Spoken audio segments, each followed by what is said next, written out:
Welcome back mga kaaldab. Ito na naman po ang inyong lingkod, si Mr. Destiny.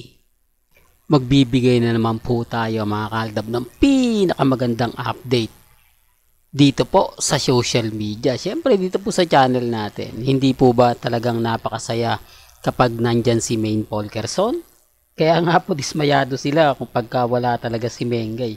Inis talaga sila kapag hindi nila nakita si Main Polkerson. Siyempre, tayo po mamamayagpag no? Takot sila na, naku, makikipagpiestahan na naman yan, sasabihin na naman nila na si Mengay kasama ni ganito, si Mengay kasama ng ganyan, di po ba? Sabi ko nga po sa inyo, ito yung mga tipo na galit lagi sa channel natin.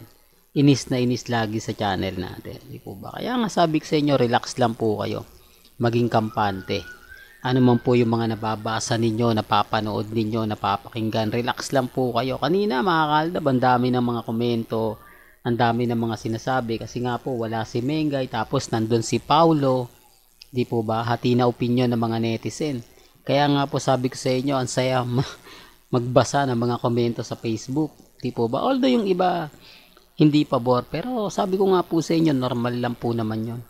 Kung magagaya nga po ngayon na 2 weeks itong pinractice daw po ni Main Polkerson, sabi ni Wally, di po ba? Kaya sabi sa inyo, relax lang, maging matatag lang po kayo. Wala pa pong birthday ni Mengay pero may pa-surprise na nga po, no? Akalain nyo biglang lumitaw si Mengay, kaya po pala hirap siguro silang i-edit gawa ng ganap si Mengay. Kaya sabi ko sa inyo mga kaaldab, dito po sa channel ni Mr. Destiny, may kanya-kanya tayong pananaw, may kanya-kanya po tayong opinion, di po ba?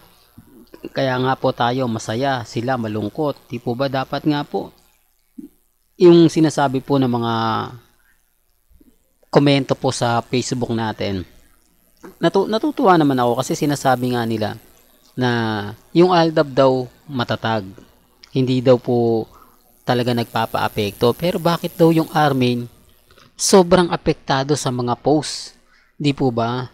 Diyan na yung hanggang dyan mag-move on ka na. Kami po nauna, Alden at Main po ang nauna, o Aldab po ang nauna, kaya hindi nila po pwedeng sabihin na baguhan lang po kami. At lahat po ng ina-update ko, kung makikita nyo, simula't simula pa lang Aldab na.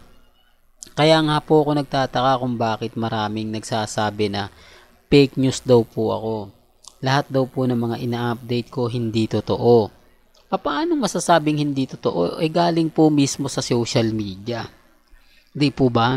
Tapos ngayon nag-aantay na lang ako ng update ni Alden. Syempre si Menga yung sikat eh.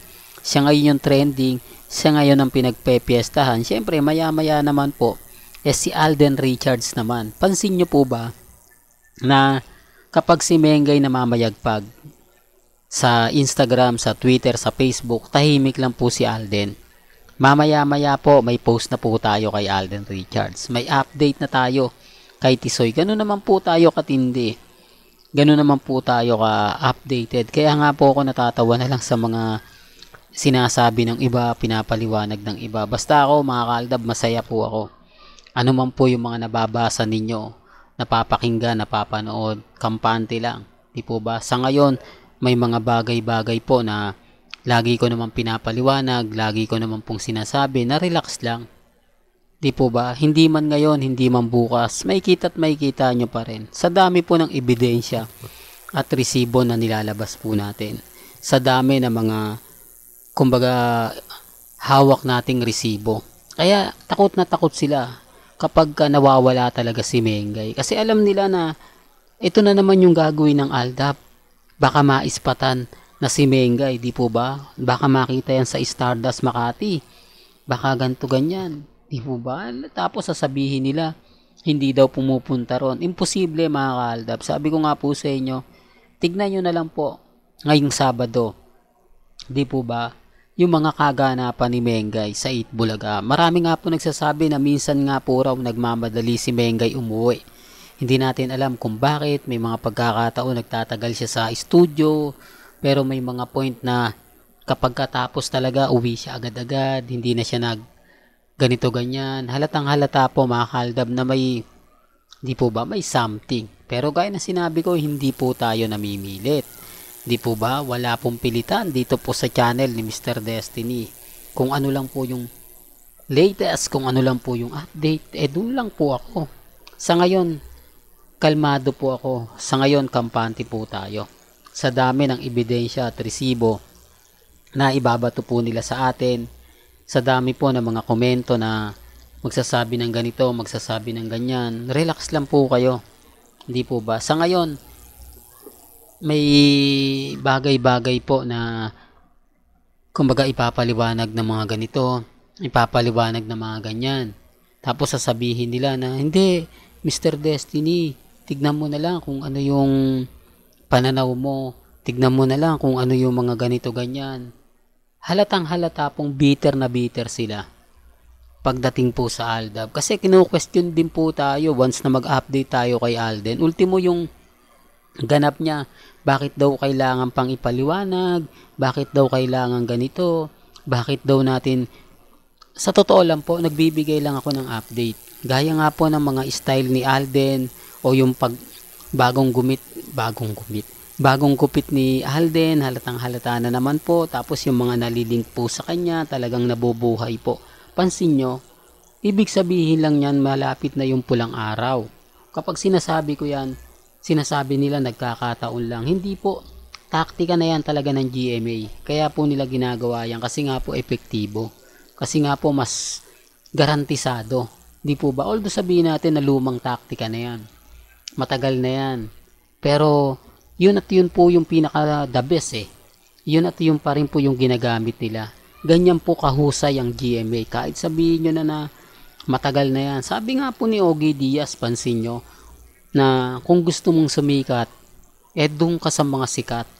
Gumawa ka ng issue, magpatunog ka ng pangalan, sisikat ka at babiral. Di po ba? Tama naman yung sinabi niya eh.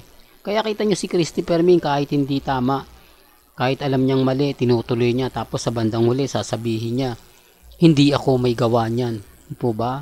Tamang linis na lang po, no?